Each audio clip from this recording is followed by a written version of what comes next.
Έγινε, baby. Μπράβο, baby. Πάμε, baby. Λοιπόν, βγήκε καινούργιο βιντεάκι. Να πούμε κιόλας το pcsteps.gr. Ένα μεγάλο ευχαριστώ και ένα follow, thumbs up και όλα. Πράγμα πολύ καλή δουλειά. Εξηγούν τι γίνεται με τα πειρατικά. Με τα πειρατικά παιχνίδια, ταινίες, μαλακίες, στον Ατάλο, τι συμβαίνει. Λοιπόν, για να δούμε λίγο πού βρισκόμαστε και τι γίνεται, εντάξει. Έχουμε νέα. Για να ακούσουμε λίγο. Έχουμε εξελίξεις. Πρόσφατα βγήκε η είδηση ότι ετοιμάζονται πρόστιμα για χιλιάδες χρήστες torrent που έχουν ταυτοποιηθεί. Αλήθεια, παραμύθια, πάμε να δούμε. Το τελευταίο διάστημα είχαμε μια ακόμα σημαντική υπόθεση. Να σε βάλω να στριμάρω από το Discord για σένα, Γιάννη, να μην έχεις το delay.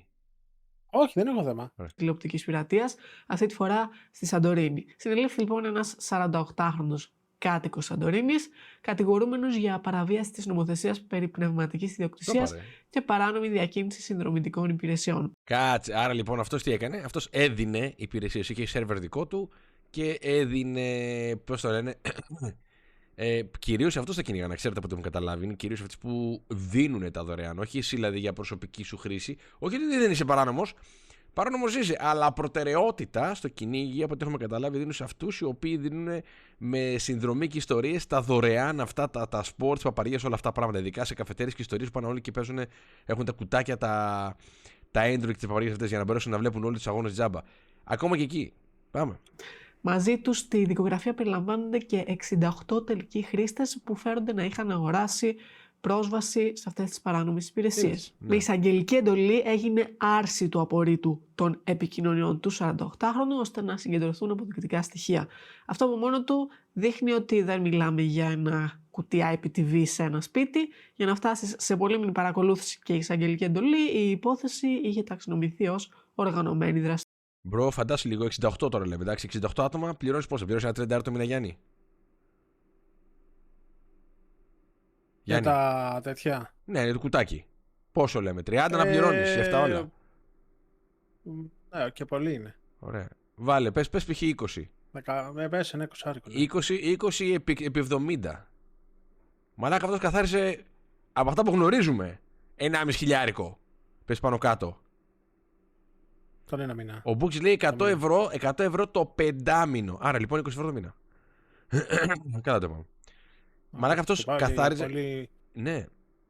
Αυτός τώρα Σαντορίνη ακριβώς. Ναι, ένα 50. Μαλάκα, άρα λοιπόν χωρίς να κάνει και τίποτα. Χωρίς να κάνει και τίποτα, απλά έβγαζε και από αυτά που γνωρίζουμε τώρα 68. Εγώ σου βάζω και παραπάνω. Αυτός 68 πιάσα τώρα εκεί πέρα.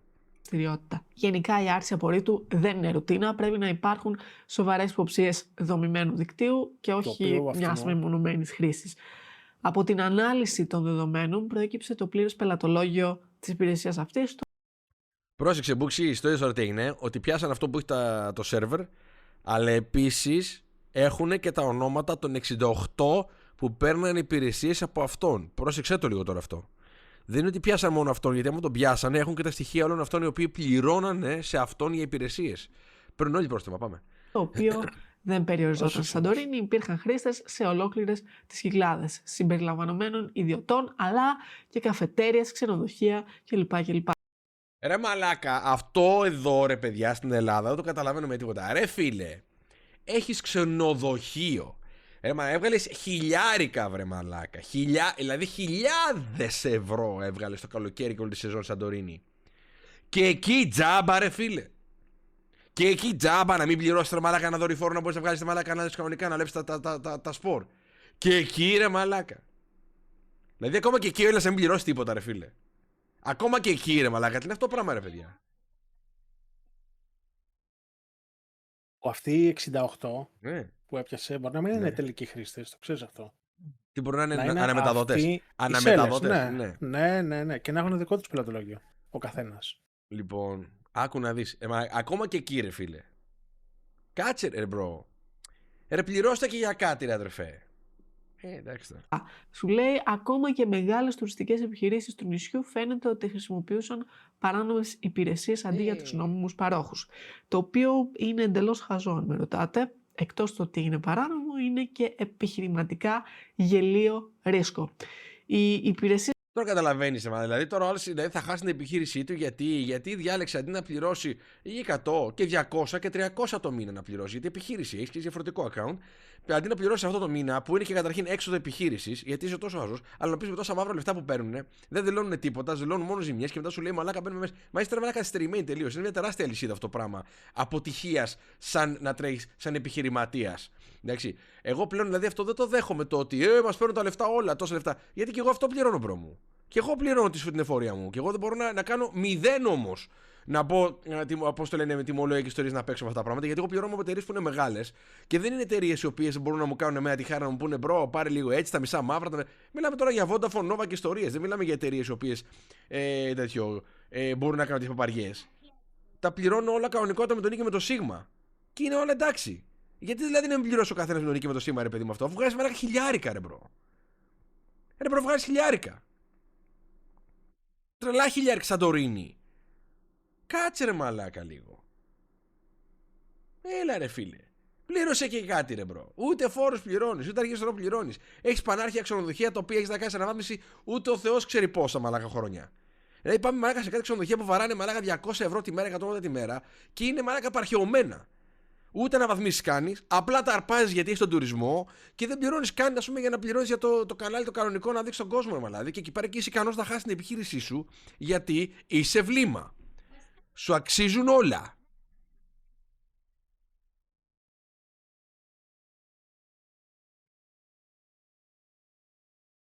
που παρήχε μεταξύ άλλων η παράνομη συνδρομή ήταν Cosmote TV και Nova Ion TV.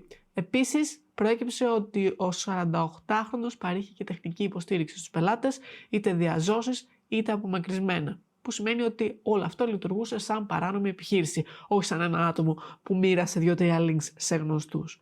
Και έτσι για το fun fact της υπόθεσης, η τρίμηνη συνδρομή κόστιζε 50 ευρώ και η εξάμηνη 100 ευρώ. Για μένα το αστείο είναι το εξής. Λέει στην είδηση, κάποιοι χρήστες επιχειρούσαν να καλύψουν τα ψηφιακά τους ίχνη χρησιμοποιώντας VPN για απόκρυψη IP. Όμως αυτό δεν επηρέασε σε τίποτα τον εντοπισμό τους. Οι αρχές κατάφεραν να βρουν τα ίχνη τους. Yay! Προφανώς δεν θα επηρεάσει τον εντοπισμό τους η χρήση VPN, γιατί πλήρωναν συνδρομές στο παράνομο. Ρε μαλάκες βλάχοι, ρε καθυστερημένοι άχρηστοι αγράμματοι. Μου βάζεις VPN ρε βλάκα για να μην σε πιάσει εσένα θα πιάσει ρε βλάκα. Πιάνει αυτό που στο δίνει και μέσα από αυτόν έχει τη λίστα με όλα τα ονόματα από αυτόν που τον πληρώνουνε. Δεν χρειάστηκε καν να σε δούνε ότι ψάχνεις ότι βλέπεις τα πράγματα. Απλά έχουν τη λίστα και σε σβήσαν. Μαλάκα, τι είναι αυτά τα κουτορνίθια ρε μαλάκα. Ρε μπρο, τι είναι αυτά τα κουτορνίθια ρε μπρο. Πω ρε φίλε. Και αυτά θα μου κάνουν εκατομμύρια τώρα. Ρε μαλάκα. Κύκλωμα. Άφηναν πίσω τους οικονομικές συναλλαγές, ονοματεπώνυμα, επικοινωνίες, αποδείξεις. Με άλλα λόγια, είναι σαν να πας να ληστέψεις τράπεζα φορώντας κουκούλα και να ανακοινώνεις δυνατά το ονοματεπώνυμό σου με το που μπεις μέσα. Σαν εκείνον τον τύπο στην Αμερική που πήγε να ληστέψει τράπεζα με λεμονόζουμο στο πρόσωπο, επειδή πίστευε ότι το λεμόνι θα τον έκανε αόρατο στις κάμερες ασφαλείας. Ακριβώς. Ακριβώς. Είχαμε και εμείς εδώ. Με λεμονόζουμο στο πρόσωπο. Λεμονόζουμο. Ναι, έστειψε λεμόνι, γιατί λέει η κάμερα και καλά θα γυαλίζει τώρα το λεμόνι, ρε παιδί μου, και θα με κάνει αόρα. Δεν βλέπει η κάμερα, θα φτιάχνει λέει το πρόσωπό μου καθυστερημένο αυτό από γένα. Μαλάκα, εντάξει, τι να λέμε τώρα. Αυτά τα παιδιά αυτά έχουν γεννηθεί και όπως γεννηθήκανε, πέσανε. Χτύπησε το κεφάλι στο πάτωμα. Το σηκώνει ο γιατρός και σκονίζει, το φυσάει, φουφου κάνει έτσι εδώ. Εντάξει, λέει, είναι πάρτο. Το πήραν λοιπόν, μεγάλωσε και είδε αυτό το πράγμα. Έτσι είναι όλοι αυτοί οι καθυστερημένοι, η ίδια οικογένεια, όλο ίδιο DNA είναι όλοι αυτοί. True story. Άλυψε στη μούρη του λεμόνι, μα την αλήθεια. Και πήγε και λύστεψε 2 τράπεζες χωρίς να φορέσει μάσκα. Και όταν μετά τον συνέλαβαν και του έδειξαν τις φωτογραφίες του από τις κάμερες, έπεσε από τα σύννεφα, έπαθε σοκ. Λέει, πώς έγινε αυτό, αφού είχα βάλει λεμόνι. Τι να σου κάνει λοιπόν και το VPN, δεν είναι φάρμακο κατά της βλακείας. Άμα βγει ποτέ τέτοιο φάρμακο εδώ, εγώ θα σας πω απευθείας. Μη μου αγχώνεστε. Αυτό που μπορεί να κάνει ένα VPN, όπως το Surfshark, που το βρίσκεις με 2 ευρώ το μήνα, δες link κάτω, είναι να προστατέψει την ιδιωτικότητά σου όταν σερφάρεις στο ίντερνετ.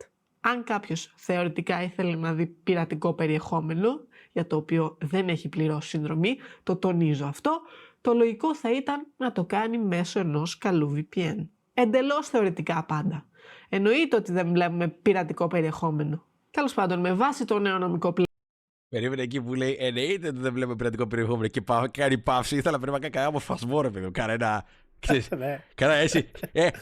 Ματάκι. Ξέρει. Απαγορεύεται. Ξέρεις. Το ξέρεις τώρα. Εννοείται δεν κάνει να βλέπεις πειρατικό περιεχόμενο. Πλαίσιο για την πειρατεία, όσοι εμπλέκονται στην εν λόγω υπόθεση αντιμετωπίζουν πλέον βαριά διοικητικά πρόστιμα, πιθανές ποινικές διώξεις και κατάσχεση εξοπλισμού. Η συγκεκριμένη επιχείρηση των αρχών. Κατάσχεση εξοπλισμού, τι θα τους πάρουν το Android το κουτάκι. Πάρτορ μάλακ. Ρε μπρο. Παρουσιάζεται από τα ρεπορτάζ ως μία, λέει, από τις πιο οργανωμένες των τελευταίων ετών. Αν το δούμε συνολικά, αυτή η υπόθεση στη Σαντορίνη είναι άλλη μια περίπτωση οργανωμένου κυκλώματος. Δεν είναι κάτι νέο, είναι ακριβώς το μοτίβο που έχουμε ξαναδεί. Κάποιος στείνει μια παράνομη πλατφόρμα, απλώνει πελατολόγιο, δίνει και τεχνική υποστήριξη, βάζει συνδρομές σαν κανονικός πάροχος και κάποια στιγμή οι αρχές τον μαζεύουν μαζί με το πελατολόγιο του. Αυτό που δεν έχουμε δει, τουλάχιστον μέχρι τώρα, είναι κάτι άλλο. Να πέφτουν πρόστιμα σε τελικό χρήστη που απλά βλέπει μια ταινία στο σπίτι του ή κατεβάζει ένα torrent. Χωρίς να πληρώνει συνδρομητικά για αυτά. Το τονίζω αυτό. Το τονίζω ξανά και ξανά γιατί το ρωτάτε στα σχόλια. Μέχρι στιγμής λοιπόν όλες οι κινήσεις των αρχών αφορούν κυκλώματα με συνδρομές για παράνομο Κοσμοτέ TV ή Nova ή ό,τι άλλο. Και λέω μέχρι στιγμής γιατί βγήκε τις προάλλες μία είδηση, θα δούμε κατά πόσο είναι είδηση, που έλεγε το εξής. Την περασμένη Τρίτη, 11 Νοεμβρίου, πολλοί κάτοχοι παράνομων συνδρομών δεν είδαν EuroLeague. Αντί για αγώνα, τι είδαν? Απλώς μία μαύρη οθόνη. Και αυτό δεν ήταν τεχνικό πρόβλημα, όχι, ήταν αποτέλεσμα της νέας κοινής υπουργικής απόφασης για το Dynamic Blocking. Τι κάνουν, μαλάκα, βρίσκουν τα άτομα που τους το παρέχουν και τους μπλοκάρουν τελείως. Οπότε όσοι από εκεί και μετά περιμέναν να δουν από το συγκεκριμένο link τον αγώνα, ήταν απλά μια μαυρισμένη οθόνη. Δεν είναι τίποτα, ήταν μπλοκαρισμένο ήδη. Τους κάνουν DDoS attack. Ναι, μαλάκα, στο link επάνω. Καλησπέρα, Σμάρτα. Τι γίνεται, Κώστα, δουλεύουμε εδώ πέρα για τα τέτοια πειρατικά. Τι είναι το Dynamic Blocking? Με πάρα πολύ απλά λόγια, είναι ένας τρόπος για να μπλοκαριστούν σε πραγματικό χρόνο παράνομα live streams. Τίποτα το τρομερό δηλαδή. Στην ίδια είδηση αναφέρει ότι τα πρώτα 200 πρόστιμα είναι έτοιμα να σταλούν στην Ήπειρο, στο πελατολόγιο του πρώην διαιτητή της Αλφα-Εθνικής με το παράνομο κύκλωμα. Το είχαμε δει σε παλιότερο βίντεο. Και παράλληλα λέει, εδώ είναι το σημαντικό, βρίσκονται υποδικαστική διερεύνηση μεγάλα torrent sites και έχουν ήδη ταυτοποιηθεί χιλιάδες χρήστες που κατεβάζουν παράνομο περιεχόμενο. Και θα λάβουν και αυτοί σχετικό διοικητικό πρόστιμο μέσω της ΑΔΕ. Την είδηση αυτή τη βρήκα αυτούσια σε πάρα πολλά site, Sky, Star, τα νέα κλπ. Αλλά κανένα δεν αναφέρει πηγή. Λένε μόνο πληροφορίες αναφέρουν. Δεν μας ξεκαθαρίζουν ποιες πληροφορίες το αναφέρουν, ούτε ποια είναι αυτά τα μεγάλα torrent sites. Υποθέτω ότι αν ισχύει κάτι τέτοιο, θα το μάθουμε σχετικά σύντομα, γιατί οι χιλιάδες αυτοί χρήστες θα λάβουν το πρόστιμο μέσω της ΑΔΕ. Πάντως, κάποια άλλη επίσημη ανακοίνωση για το συγκεκριμένο θέμα δεν έχω δει, οπότε κρατάω και μικρό καλάθι για το πόσο ισχύει ή όχι. Θέλω να σταθώ λίγο σε κάτι πολύ σημαντικό εδώ πέρα, γιατί παρατηρώ και από τα σχόλια που μας έχετε αφήσει σε προηγούμενα βίντεο, ότι για τον μέσο χρήστη δεν είναι καθόλου ξεκάθαρο τι θεωρείται νόμιμο και τι πειρατικό. Ένα τεράστιο ποσοστό των σχολείων μου έκανε τρομερή εντύπωση στο προηγούμενο βίντεο. Ρωτούσε αν είναι παράνομο να δεις μία ταινία στο YouTube. Και είναι εν μέρει λογική απορία, γιατί δεν υπάρχει πουθενά μία ξεκάθαρη ενημέρωση για αυτό το θέμα. Είναι λογικό να υπάρξουν παρανοήσεις. Υπάρχουν όντως στο YouTube ταινίες ανεβασμένες, ολόκληρες ταινίες, από τυχαίους χρήστες για τις οποίες προφανώς δεν έχει τα δικαιώματα αυτός που τις έχει ανεβάσει. Και έχει κάνει κάποια κολπάκια για να παρακάμψει τον έλεγχο του YouTube. Όμως, το YouTube. Ξέρεις τι κάνουν, Γιάννη, που κόβουν τις σκηνές, ρε παιδί μου, ανάμεσα. Ξέρεις, το κάνουν ένα μικρό κάθε λεπτά, αφαιρούν και ένα δευτερόλεπτο. Κάποια βελαγική προχωράει, πηδάει, ρε παιδί μου, ένα δευτερόλεπτο και έτσι. Και επειδή δεν είναι ολόκληρη ταινία με τον χρόνο και όλα αυτά, είναι λίγο αλγόριθμος αργεί να το πιάσει. Και βάζουν μαλάκα ολόκληρες ταινίες εκεί μέσα τώρα. Έλα, ρε. Είναι μια νόμιμη πλατφόρμα. Αλλά λείπει, ρε παιδί μου, δηλαδή για κάποιον που θέλει να δει όντως μια ταινία. Μα τώρα παρακολουθεί και πρέπει να παρακολουθεί, κόβεται στο διάλογο και να συνεχίσει μετά από λίγο, ρε παιδί μου. Δηλαδή σε πάει μπροστά, πηδάει. Σαν να αφαιρεί κομμάτια από την ταινία, κατάλαβες. Ναι. Ο τελικός Παπαριές είναι. χρήστης δεν μπορεί να έχει ευθύνη όταν βλέπει κάτι μέσα σε νόμιμο περιβάλλον, σε κάτι όπου η πρόσβαση είναι ανοιχτή, δημόσια και επιτρέπεται από τους όρους της πλατφόρμας. Είναι καθαρά ευθύνη του uploader και της πλατφόρμας το να κατεβάσει το παράνομο περιεχόμενο. Αντίστοιχα, όταν βλέπεις μια ταινία στην τηλεόραση, δεν μπορείς εσύ να ξέρεις αν ο Αντένα ή το Μέγκα ή όποιο άλλο κανάλι έχει τα δικαιώματα. Δεν μπορεί να σε κυνηγήσει κανείς αν οποιοδήποτε από αυτά τα κανάλια έχει μεταδώσει παράνομα μια ταινία και εσύ έρχεσαι και την είδες. Το κράτος δεν θα στοχεύσει το YouTube ή το TikTok ή το Instagram. Δεν χρειάζεται να είσαι detective για να καταλάβεις αν κάτι είναι νόμιμο μέσα σε αυτές τις πλατφόρμες. Δες ό,τι θέλεις εκεί. Δεν θα σε κυνηγήσει κανείς. Το πράγμα αλλάζει όταν κατεβάσεις περιεχόμενο που η πλατφόρμα ρητά το απαγορεύει. Π.χ. MP3 από YouTube με κάποιον εξωτερικό downloader. Εκεί η ευθύνη είναι δική σου. Η πλατφόρμα στους όρους χρήσης της λέει καθαρά ότι απαγορεύεται. Και δεν μου λες, ρε φίλε, για όλα αυτά τα site τα οποία λένε για τις ταινίες π.χ. τώρα, εντάξει, που χωστάρουν τις ταινίες αυτές όλες. Άμα ο χρήστης, ο τελικός χρήστης, δεν γνωρίζει ότι αυτά τα site έχουν παράνομο και σου λέει, ρε μπρο, το site αυτό για να έχει την ταινία αυτή έχει τα δικαιώματα. Εγώ το βλέπω. Το ίδιο πράγμα δεν είναι σαν άλλες ότι το είδα στον Αντένα. Γιατί τώρα αυτή εδώ πέρα λέει. Δεν είναι δηλαδή το φταίξιμο του χρήστη του τελικού που βλέπει. Γιατί δεν μπορεί να γνωρίζει αν ο Αντένα, το Μέγκα, ο Α έχει πάρει τα δικαιώματα για αυτό που βλέπει. Ωραία. Αν λοιπόν για το οποιοδήποτε άλλο site το οποίο έχει τα ίδια ταινία. Εγώ βλέπω την ταινία. Και μου ήρθε με ένα πρόστιμο και πω κάτσε ρε φίλε. Εγώ νομίζω ότι το site αυτό έχει τα δικαιώματα όπως το έχει ο Αντένα. Τα ξέρουν τα site, θα τα κάνουν μπαν από την αρχή. Ναι. Εγώ γιατί έχω φταίξιμο εδώ πέρα. Εγώ απλά νόμιζα ότι έχει τα δικαιώματα. Γιατί από σένα θα πάρουν τα λεφτά, τι για τους άλλους. Άμα δεν τους άλλους. Γιατί ο άλλος θα αλλάξει 17.000 IP, κάποια στιγμή θα χαθεί. Ναι, θέλω να σου πω ρε παιδί μου ότι το ίδιο πράγμα γίνεται και με τον Αντένα σου λέω. Και γι' αυτό σου λέω το φταίξιμο. Πώς το λένε, η ευθύνη είναι τελείως στο κανάλι και πώς το λένε, σε αυτούς που έχουν τα δικαιώματα. Δεν είναι στον τελικό το χρήστη που βλέπει, γιατί σου λέει ο τελικός δεν μπορεί να γνωρίζει αν ο Αντένα. Εμείς τώρα απλά ελπίζουμε ότι ο Αντένα έχει, γιατί ο Αντένα είναι Αντένα. Γιατί όλοι γνωρίζουμε ότι ο Αντένα είναι κανάλι μεγάλο. Αλλά ποιος ξέρει από βαλάγα από τις ταινίες μισές που μας δείχνει, τις δίνει πειραματικά. Πώς το λένε, πειρατικά και όχι αληθινά. Δηλαδή να έχουν πληρώσει τα δικαιώματα. Ποιος το γνωρίζει αυτό. Απλά εμείς εμπιστευόμαστε γιατί ο Αντένα ή το Μέγκα, οποιοδήποτε κανάλι είναι μεγάλο και σου λέει αυτοί πληρώνουν για τα δικαιώματα. Πληρώνουν, ναι. Πού το γνωρίζουμε. Λέω τώρα εγώ. Και από τη στιγμή λοιπόν που το γνωρίζουμε αυτό, τι μου λέει και εμένα ότι και τα κανάλια τα άλλα, όλες οι άλλες ιστοσελίδες που έχουν ταινίες πάνω τους, ότι δεν έχουν τα δικαιώματα. Γιατί όχι. Δηλαδή μόνο ότι πληρώνουμε συνδρομή είναι με τα δικαιώματα. Μα υπάρχουν και άλλα πάλι που είναι και καλά παράνομα και πληρώνει συνδρομή για να μπορείς να βλέπεις τις ταινίες όλες αυτές εκεί μέσα. Άρα λοιπόν αφού πληρώνω, εμένα με κάνει να είμαι νόμος στη δικιά μου μεριά γιατί πληρώνω συνδρομή σε ένα οποιοδήποτε άλλο site το οποίο έχει χωστάρει ταινίες. Λέω τώρα εγώ. Για πάμε. Το κατέβασμα. Μα θα μου πεις αν έχω YouTube Premium μου επιτρέπει να κατεβάσω. Για να μου το ρωτάς αυτό δεν έχεις YouTube Premium. Γιατί αν έχεις και πατήσεις download δεν σου δίνει MP3 αρχεία ή τα βίντεο, σου τα κατεβάζει μέσα στην εφαρμογή για να μπορείς να τα δεις offline. Όχι για να τα μεταφέρεις δεξιά και αριστερά με φλασάκια. Και θα μου πεις εντάξει το YouTube είναι πασίγνωστο. Πού ξέρω εγώ αν μια πλατφόρμα είναι νόμιμη. Το Streamio π.χ. Υπάρχει στο Play Store. Είναι και αυτό νόμιμο. Ναι, το Streamio από μόνο του δεν έχει μέσα παράνομο περιεχόμενο. Αν πας και το εγκαταστήσεις και το ανοίξεις, δεν μπορείς να δεις ταινίες, πειρατικό περιεχόμενο, σειρές κλπ. Αυτό που μπορεί να το κάνει παράνομο είναι τα plugins που θα κατεβάσεις εσύ, τα οποία τραβάνε streams χωρίς άδεια. Και πού ξέρω ποια plugins είναι παράνομα και ποια όχι, θα με ρωτήσεις ξανά. Ή στο κάτω-κάτω, πού ξέρω μια σελίδα την οποία βρήκα στο Google με όνομα. Για δες, μου λέει τα λόγια μου λίγο. Δεν ξέρω το κανάλι αυτό, το βιντεάκι αυτό, Γιάννη. Δεν ξέρω. Λέω τώρα εγώ. Δεν ξέρω το βιντεάκι αυτό. Λέω όμως λέει τα λόγια μου. Μήπως έπαθα Asmongold. Για πες λίγο. Δωρεάν ταινίες για όλους.gr είναι παράνομη. Άντε. Η απάντηση σε αυτό είναι πάρα πολύ εύκολη. Θα στο ξεκαθαρίσω εγώ με μεγάλη ευκολία. Οι νόμιμες πλατφόρμες είναι Netflix, Disney+, Amazon.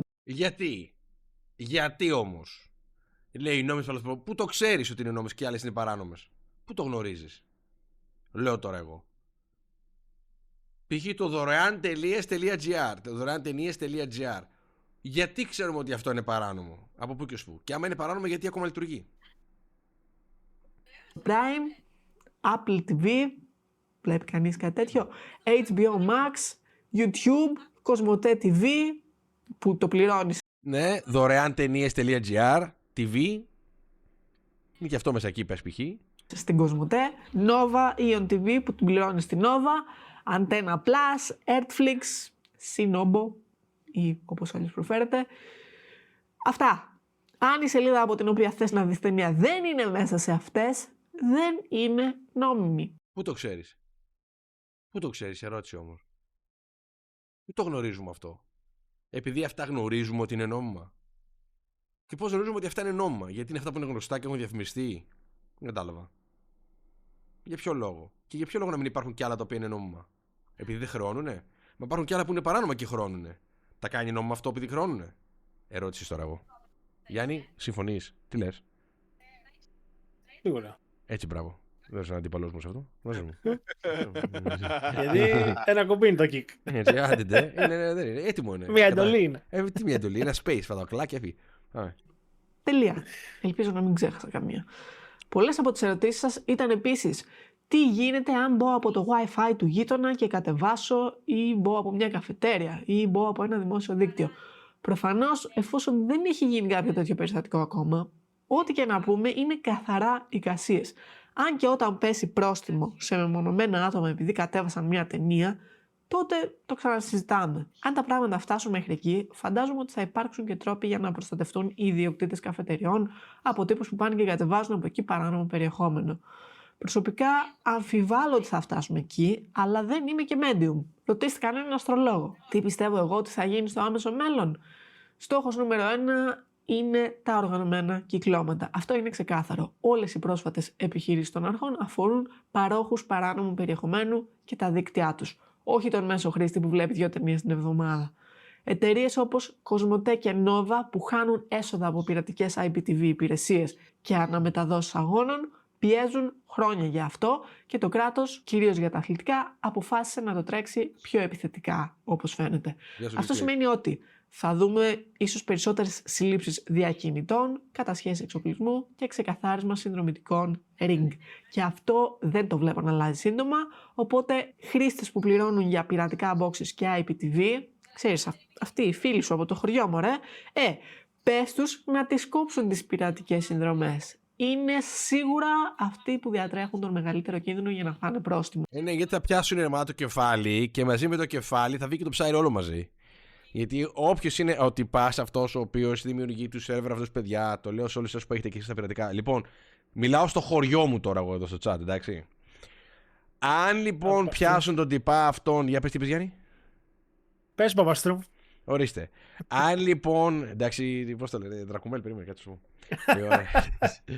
Αν λοιπόν εσείς που έχετε τα κουτάκια αυτά, τα Android, αν πιάσουν τον τυπά ο οποίος τρέχει το σερβερ με τα Android αυτά τα κουτιά, πιάνουν λοιπόν, βλέπουν στο σερβερ του μέσα και τη λίστα όλων των χρήστεων με τα κουτιά αυτά.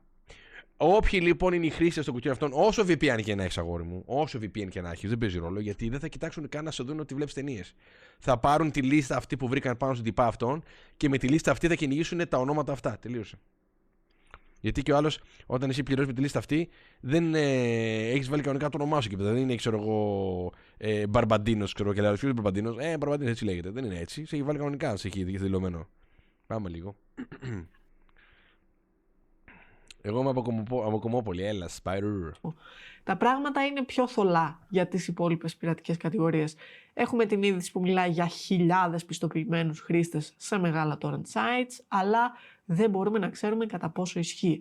Δεν το θεωρώ τελείως απίθανο. Το flagging των torrent είναι κάτι που γίνεται και σε άλλες χώρες και δεν θα μου προκαλούσε κάποια έκπληξη το να δούμε το περίφημο πρόστιμο των 750 ευρώ σε random χρήστες το επόμενο διάστημα. Από την άλλη το θεωρώ πολύ δύσκολο να πάμε σε μαζικό κυνηγητό torrents. Νομικά, τεχνικά και πολιτικά νομίζω είναι μπλεγμένη η υπόθεση, αλλά αυτό είναι η προσωπική μου εκτίμηση, μπορεί κάλλιστα να πέφτω έξω. Σε κάθε περίπτωση, ένα VPN μπορεί να προστατέψει την ιδιωτικότητά μας όταν σερφάρουμε στο ίντερνετ. Θα βρείτε κάτω στην περιγραφή links για το Surfshark, με το οποίο μπορείτε να έχετε με 2 ευρώ το μήνα απεριόριστες συσκευές. Έλατε να βάλουμε στοιχήματα στα σχόλια. Πιστεύετε θα δούμε πρόστιμα για torrents και ταινίες ή μπα? Γράψτε μου κάτω και τα λέμε στο επόμενο. Όπως είπα όμως, η ερώτηση είναι ότι επειδή το λες εσύ ή οποιοσδήποτε ότι αυτές είναι οι συγκεκριμένες εφαρμογές που παίζουν νόμιμες ταινίες, γιατί να ισχύει αυτό μόνο? Λέω τώρα εγώ. Να πω κάτι. Πες. Το παιχνίδι δεν γίνεται μόνο για τις ταινίες. Το παιχνίδι κυρίως στην Ελλάδα γίνεται για τα αθλήματα. Δηλαδή, η Nova, η Κοσμοτέ που έχουν τώρα Εννοείται. Τα αθλήματα πρώτα, bro. Ναι. Εκεί είναι το πρόβλημα. Δηλαδή, τον ΟΤΕ τον έχει ο Α, τη Nova την έχει ο Β. Όταν αυτοί δεν έχουν συνδρομητές και έχουν π.χ. Βλέπεις στην Ελλάδα, λέει ότι ποιος είδε τον αγώνα, τον είδανε με 100.000 συνδρομητές. Και όλη η Ελλάδα, είναι κανονικά θα πρέπει να είναι 500.000 συνδρομητές. Σου λέει οι άλλοι τι κάνα, πού το βλέπα τον αγώνα. Κατάλαβες. Οπότε κυνηγάνε αυτό το πράγμα. Γιατί άλλο άμα είχαν, τώρα αυτοί έχουν μόνο 100.000 συνδρομητές. Γιατί να μην έχουμε τους 500.000 συνδρομητές? Γιατί? Και επειδή χάνουν λεφτά, κυνηγάνε το πράγμα αυτό.